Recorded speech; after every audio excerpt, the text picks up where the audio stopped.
Hey everybody, welcome back to the channel. Getting back to work on the Cobra in this video after a little break to do an overview on my Gladiator after 3 years of ownership.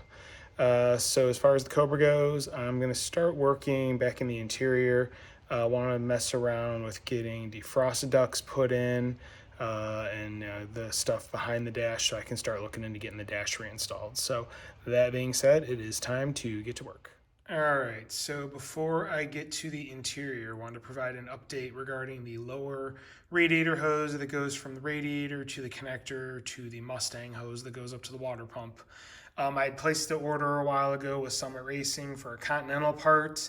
I received bad news yesterday from Summit Racing. They canceled my order because Continental cannot say when the part will become available. Guess, like everybody else, this seems to be discontinued.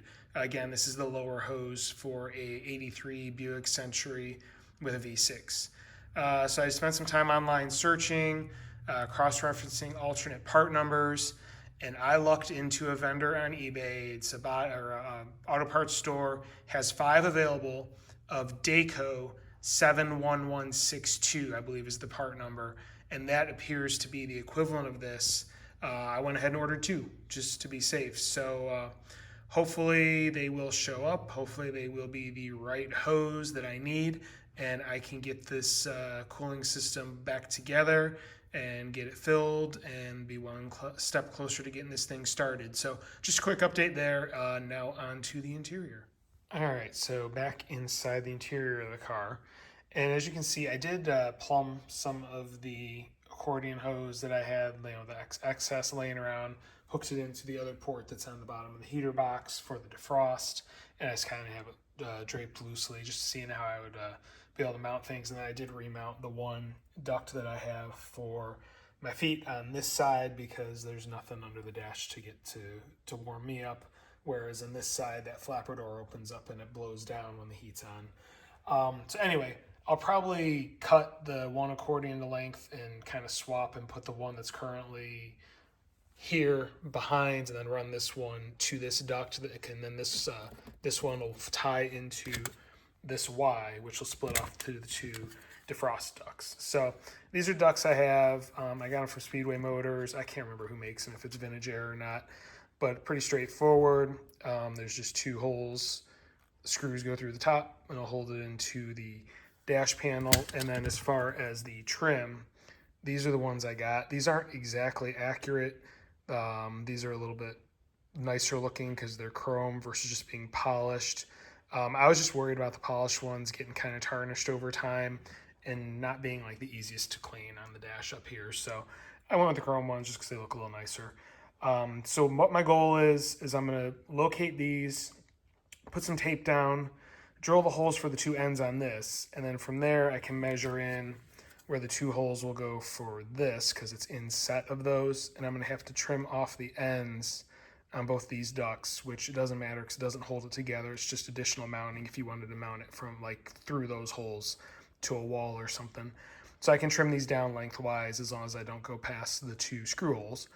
So I can get those holes cut, and then once those holes are cut, I can use a large drill bit and cut some holes for the vents and whatnot in the top of the dash. So that's the plan. As far as the drilling goes, I have this really nice Milwaukee 90-degree extension, but when I was messing around with the stubby bits I have, I can only get so far in with this, with the windshield rake that I have, and I don't want to take the windshield out, and it would have the vent sitting back like here. It should be a little bit closer. So I went on Amazon and I found this cheap little $6.99 Chinese garbage one, which I'm not worried about how well built it is on the inside because I just have to drill through thin fiberglass. And then I got stubby drill bit set, so I can use this with that, and it'll allow me to get closer in here, which is about where it should be. As far as the distances, I looked at a bunch of photos online. I really couldn't find anything that had like a set from setter distance. I'm actually going to go based off of like where seating position is. I'm going to have the edge of the vent right at the stripe. That puts it, I think, in a pretty good spot. And I checked clearance with where the gauges are on the dash, and that'll have it far enough in where the tack, which is right about here, won't be in the way, and it'll clear the gauges that are more towards the center. So that's where I'm at. I figure also in doing that, I can, this one will be pretty good. This one, again, I might have issues with getting the duct in place, so I might not end up using the actual duct. I might just have a hose sitting under there, but I'll still have the trim piece up top. I'll also have to see what I can fit in there. So that's where I'm at. I'm gonna go ahead, get some tape put down on this side, start marking, drilling, etc., and see where we end up. All right, so here is what I'm using to hold the actual vents down. I went to the hardware store and got these. I think they're 10/28s maybe. I don't have it. Never mind. I don't have it written down. But I mean, it's not like a metric or standard. It's like a sheet metal screw with a matching lock nut. But anyway, as you can see here, I went ahead, drilled the holes, and I just have the screws hold them in place. I don't have them actually bolted from the bottom. So what I did is using these shorties, I used the small, which is a 3/32, and came from the top down. And then to open them up to 3/16 to fit these bolts, I actually went from the bottom up because it's a taller bit and I couldn't get in between the dash and the windscreen the way it's canted back. So that's in now. What I can do is just mark the difference from the end bolt holes to where the screw holes are for the actual vents, and then go ahead, drill 2 more holes for those. And then it'll just be going down kind of the center line and then opening up holes for the air to go through. So I'm gonna go ahead and get to work on that, and that way we can knock out the driver's side. All right, so you can see here 2 screws going through. They're basically a 1/2 inch in from the holes for the actual trim piece, and you can see there is duct number 1 up in place. As I said earlier, I used my little cutoff tool to cut the ends off so it won't block the holes for the trim plate. But yeah, everything is in there, pretty secure. So that is where the driver's side is going to go. So now that I have the center line there, I'm just going to drill some holes through for the air to come through, and then this side will be done. All right, well, there is the final result of what is done to the dash. You can see, the outer holes are what's going to be for the actual chrome vents. The inner holes are the 2 that'll hold the vent from underneath, and then I slotted the center out. What I did is I used a drill bit, drilled 2 5/16 holes, and again, those are inset a 1/2 inch from the mounting holes for the actual lower duct. So it's a 1/2, a 1/2, and a 1/2 for the marks. And then I just used a Dremel with a cutoff wheel to open, or to connect the 2 ends basically. So that's it. Everything's cut. I'm going to go ahead and start messing around with the other side.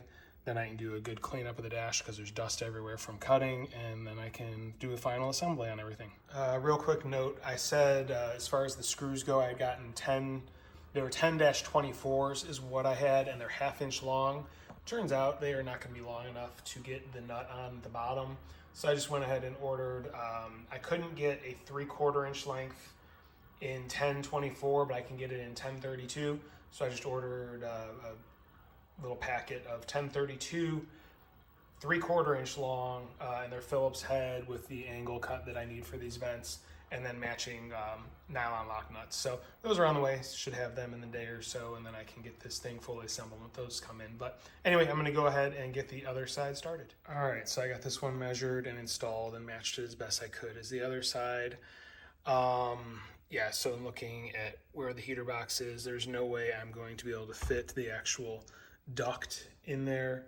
It's too tall, so it's not going to work in this gap. So what I'll end up doing is I'm just going to measure and slice a slice in here again so that there's air that can come through it, and then I'll just have the hose just kind of zip tied to that brace there or something like that, and that way it'll just be air that gets gravity pushed up or whatever. But I'm more worried about the driver's side anyway. I mean, not like I'm gonna be driving this car in the cold or anything like that, or where I would really need a defroster, but this will be probably the best I can get with what I have and the way the heater box is. So I'm gonna go ahead, make a few more measurements, cut some holes, and then connect the holes, and we should be good to go to do the final install once my new bolts come in.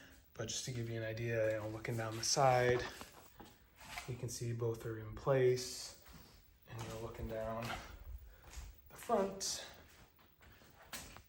you can kind of see, if I go up higher, they're pretty symmetrical as far as where the stripe is and everything, and where the location is, so pretty happy with that. So yeah, I'm gonna go ahead and finish cutting everything for the passenger side. All right, well, I did a light cleanup just to try and wipe things down somewhat. I'm gonna let the dust settle and then I'll go over things a little bit better, but everything, or as far as the upper vents, they are in place. I haven't like final torqued them because I'm waiting on the correct bolts, as I said, but yeah, you can see where they lay. Pretty much in line with each other. If you can see through the glare there, it's not the easiest thing to tell, but I did measurements off of the windshield and everything to try and make sure they lined up pretty well. But yeah, I'm very happy with how it turned out. I think they're gonna look really good in place. And as I said, the driver's side one will actually have a duct forcing stuff up to the windshield. The passenger side, I'll just have the duct work underneath it, but you can see I do at least have a hole cut in it and whatnot for stuff to vent through.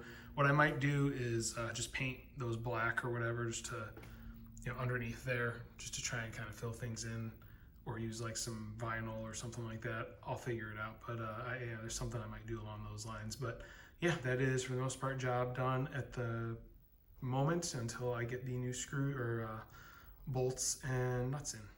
All right, so it's the next day, and I kind of wasn't happy with the way the lines had turned out yesterday on the vents. So what I just did is I cut some more pieces of tape and I put them along the edges of the circles that I had drilled at the end, just to kind of give a new line for the outer border. And I just kind of went over it again with the Dremel.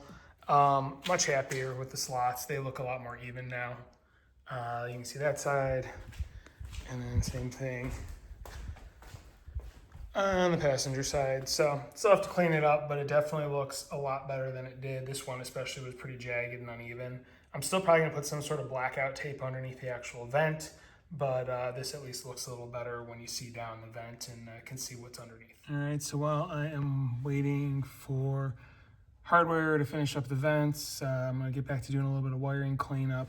This is a big junction of positives, all yellow. It was just wrapped in tape and the tape was coming unraveled, so I just put a shrink tube over it and then pinched it at the end with a pair of pliers, because this is adhesive lined on the inside, so now it is good and protected, so I don't have to worry about that. So I can tuck it back up. And next thing I'm gonna do is I need to start working on some of these wires that are no longer being used. These are all like positives off of the fuse box that I left hanging in case I needed to add anything in. I don't believe I'll need them for anything. Well, there's one thing I'll need. I'll need to hook up one to power the, I've got a cigarette lighter port on that side, so that is this wire right here. So I'll need to tie something to that just to power that, but on a fuse. But other than that, the rest of them can just be wrapped and covered in shrink wrap and just bundled up above the dash and saved for future use.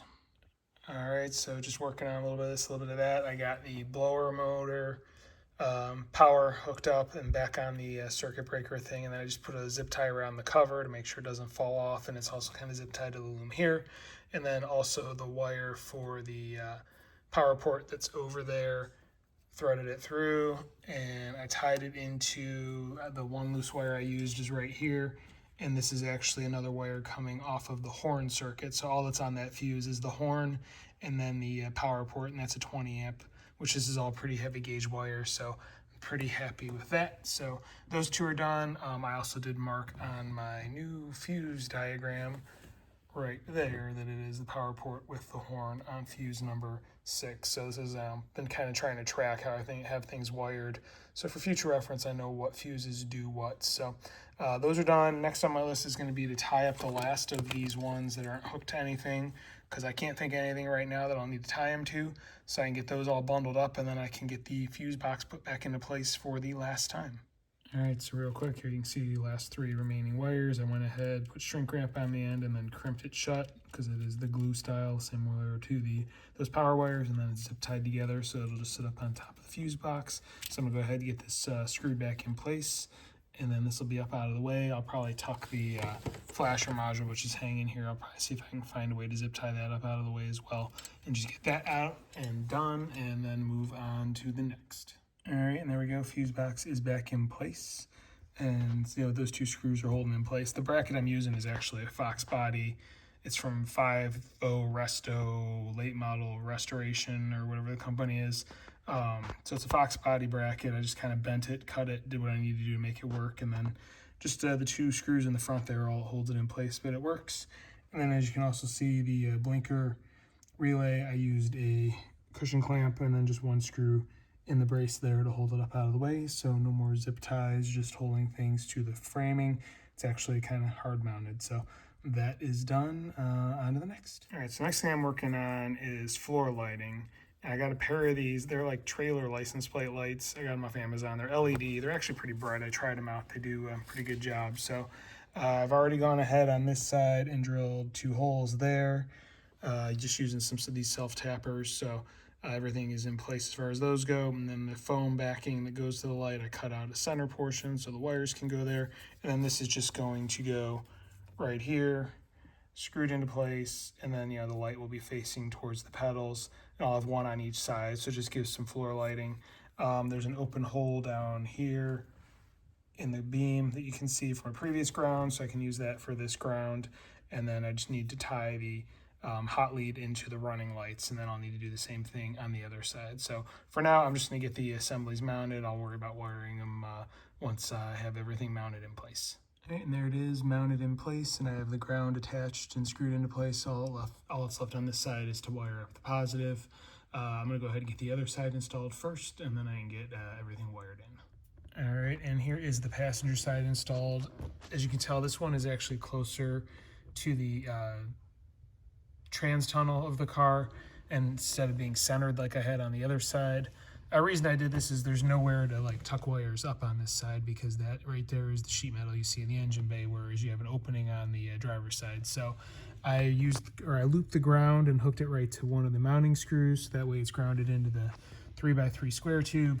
So I'll just need to run the positive wire, and I can tuck that behind the carpet here before I glue it back into place, and then route that up into the dash and tie into the other one, and then that will tie into the running light switch, so that way these 2 lights will be on whenever the running lights are on. So that is all done. All right, so I think that's where I'm going to end this one. This video's gone on pretty long. I know I did not go back and finish up the vents. I was just trying to decide how I want to black out underneath them. I think I have an idea what I'm going to do, but I do want to fill something in there just to kind of black it out so you don't see the body color and the hole. So that being said, when I come back next video, I'll probably finish up doing the wiring and whatnot that has to be done to get the dash installed. I can get the vents taken care of, and then a few of the things for the gauges, things like that. And then it should, in theory, be ready to put the dash in, I hope. So if you like what you're seeing, please hit like.